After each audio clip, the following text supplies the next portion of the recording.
नमस्कार, मैं गीता। आप देख रहे हैं खबर हिंदुस्तान। तो चलिए नजर डालते हैं अब तक की खबरों पर।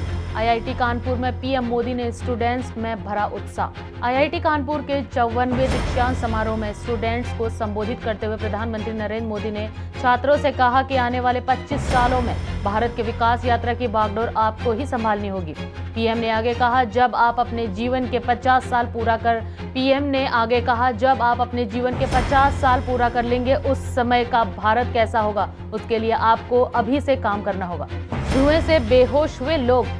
मुंबई के कांदिवली पश्चिम में रहने वाले लोग उस वक्त दहशत में आ गए जब उन्हें आसमान में काले धुएं का गुब्बारा नजर आया।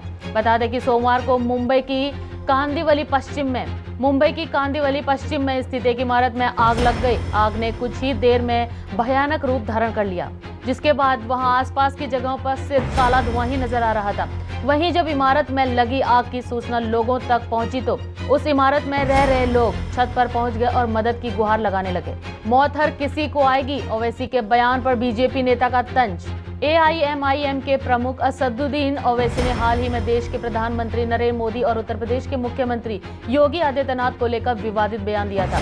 ओवैसी ने कहा था कि योगी आदित्यनाथ हमेशा मुख्यमंत्री और नरेंद्र मोदी हमेशा प्रधानमंत्री नहीं रहेंगे, जिसके चलते ओवैसी के इस बयान पर बीजेपी विधायक टी राजा ने पलटवार करते हुए कहा कि मौत हर किसी को एक दिन आएगी, पर क्या आप मोदी और योगी के मरने से पहले जिंदा रहोगे?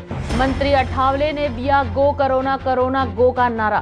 कोरोना के नए वेरिएंट ओमिक्रॉन को लेकर केंद्रीय मंत्री रामदास अठावले ने गो कोरोना कोरोना गो का नारा लगाया। अठावले ने प्रेस कॉन्फ्रेंस में कहा, मैंने पहले गो कोरोना कोरोना गो का नारा दिया था और अब कोरोना जा रहा है। आरपीआई के प्रमुख ने पुणे में पत्रकारों से कहा, नए कोरोना वायरस स्ट्रेन में मैं गो कोरोना कोरोना गो का नारा देता हूं। टीएमसी सांसद डेरेक ओब्रायन कोरोना वायरस से संक्रमित। अपने ट्वीट में टीएमसी सांसद ने लिखा, मैं कोरोना वायरस से संक्रमित हो गया हूं, मुझे हल्के लक्षण हैं और इस समय मैं घर पर ही आइसोलेट हूं। अगर पिछले 3 दिनों के दौरान आप में से कोई भी मेरे संपर्क में आए हैं और आपको लक्षण दिख रहे हैं तो कृपया डॉक्टर की सलाह लें। मैं हमेशा सावधानी बरतता था और अभी भी सावधानी बरत रहा हूं। पीयूष के राजनीतिक कनेक्शनों पर एसपी बीजेपी में तेज हुई बयानबाजी। पीयूष जैन इन दिनों सुर्खियों में बने हुए हैं। पीयूष के सुर्खियों में आने का कारण उनके कानपुर और कन्नौज स्थित घर से अब तक 196.45 करोड़ रुपए के गुप्त खजाने 23 किलो सोना मिलना है। इतनी बड़ी रकम मिलने के बाद पीयूष को गिरफ्तार कर लिया गया है और 14 दिन की न्यायिक हिरासत में जेल भेज दिया गया है। इसी बीच अखिलेश यादव ने कहा कि कानपुर के जिस व्यापारी के यहाँ छापा पड़ा है उसका संबंध सपा से नहीं बल्कि बीजेपी से है। इसके अलावा प्रदेश के सीएम योगी आदित्यनाथ ने कहा, जिस कारोबारी के यहाँ छापा पड़ा है वो समाजवादी पार्टी से है। इस तरह दोनों राजनीतिक दलों के बीच राजनीति शुरू हो गई है। रेजिडेंट डॉक्टरों का आज फिर स्वास्थ्य मंत्रालय की ओर मार्च। राजधानी दिल्ली में रेजिडेंट डॉक्टरों का विरोध प्रदर्शन जारी है। एनईटी पीजी काउंसलिंग में देरी के खिलाफ रेजिडेंट डॉक्टरों के हड़ताल का मंगलवार को 12वां दिन है।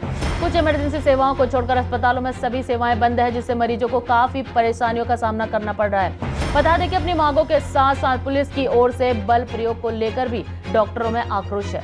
बकरी ने इंसान शक्ल जैसे बच्चे को दिया जन्म। दुनिया भर से आए दिन कुछ न कुछ चौंकाने वाली खबरें सामने आती रहती हैं। फिलहाल असम के कछार जिले से एक बेहद चौंका देने वाली खबर सामने आई है। बता दें कि कछार जिले के धौलाई विधानसभा इलाके में एक पालतू बकरी ने इंसानी शरीर जैसे बच्चे को जन्म दिया।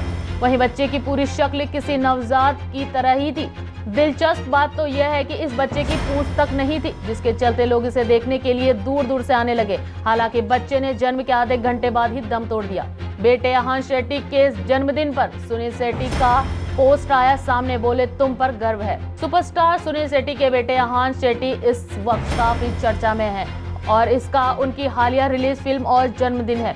28 दिसंबर को अहान ने अपना जन्मदिन मनाया था। बता दें कि अहान शेट्टी की फिल्म तड़प 3 दिसंबर को रिलीज हुई थी और इस फिल्म में उनके साथ अभिनेत्री तारा सुतारिया नजर आई थी।